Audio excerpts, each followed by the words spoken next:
Ever since we started making trucks, this has been the most frequent question. We've all thought about it. What is the toughest truck?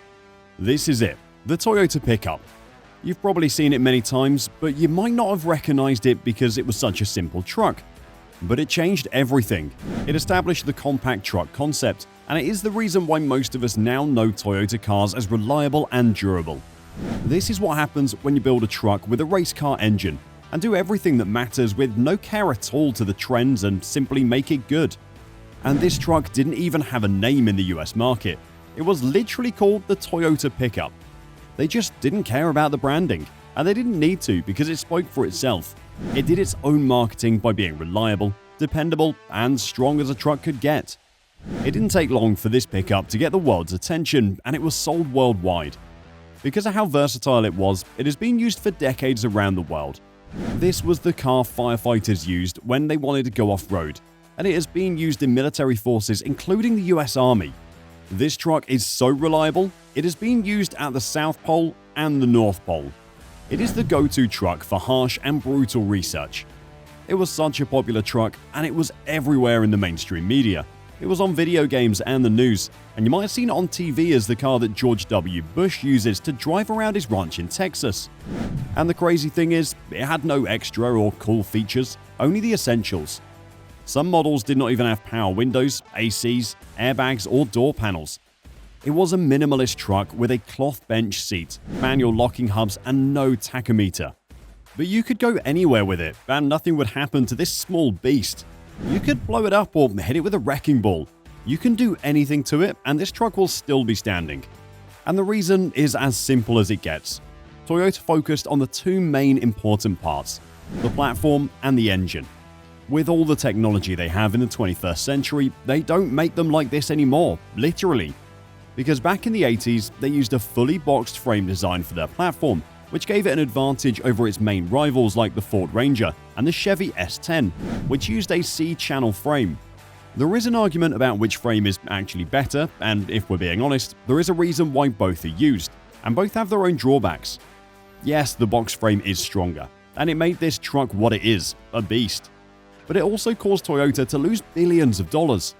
We will explain why, but before that, you have to understand how important a simple shape change to the chassis frame could be, especially for trucks. In simple words, the platform is the skeleton of a car. It is made of rails or beams that are joined together to form the shape and structure of the frame. Everything sits on top of this, the engine, all the body parts, and you, the driver. So it has to be tough, rugged, and strong. That's why they're usually made of steel, and they have a specific cross-section that determines how rigid and strong the frame is. This is where the magic happens. One way to make a frame for a vehicle is to use a C-channel design. This means that the steel rails have two bends that form a C-shaped cross-section.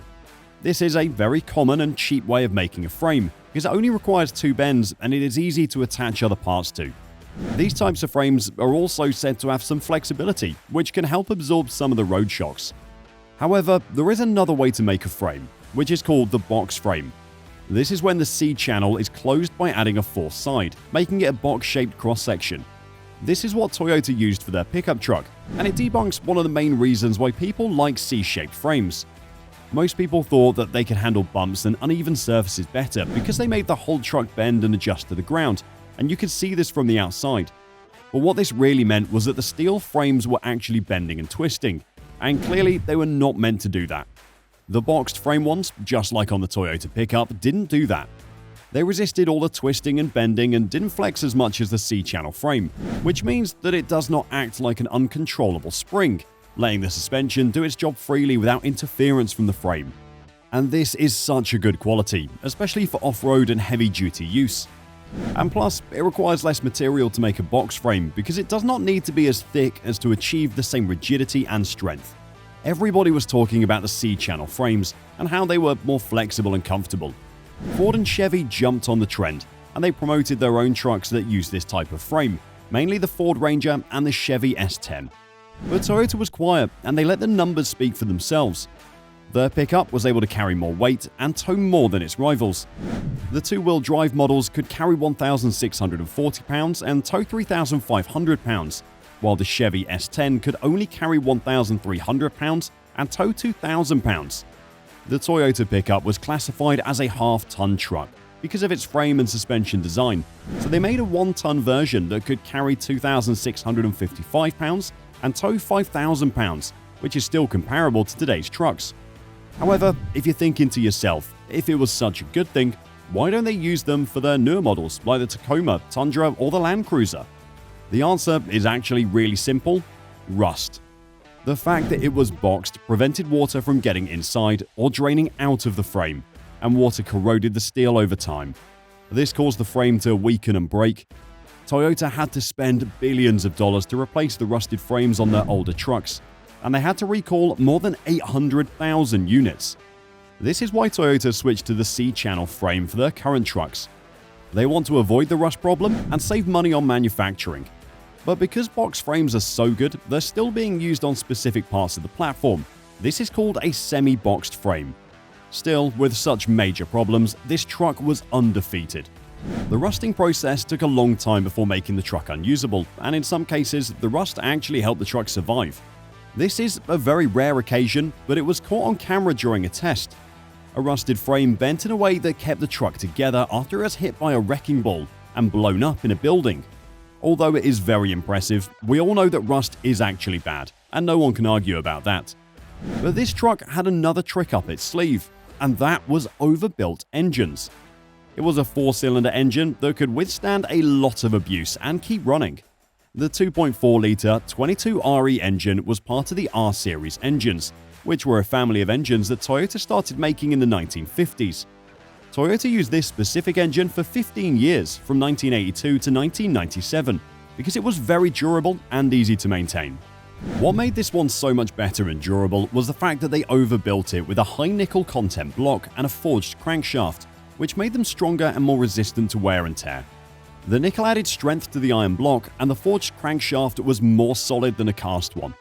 The 22RE engine also had a long stroke and domed pistons, which helped it produce more torque at low and mid-range speeds. The long stroke meant that the piston traveled more distance in the cylinder, which increased the leverage on the crankshaft. And the domed pistons increased the compression ratio, which made the engine more efficient and powerful. It was full of qualities that a truck needs. But this engine was not only good for trucks, it was also used for racing. Toyota used this engine in the Celica GTS, which competed in the 1985 Macau Grand Prix. It finished third behind 2 BMWs with 6-cylinder engines, which is such an impressive result for a 4-cylinder engine. Now that you know the secret behind the toughest truck ever, you'll actually start to notice it every time you stumble across one. Thanks for watching, and don't forget to like and subscribe.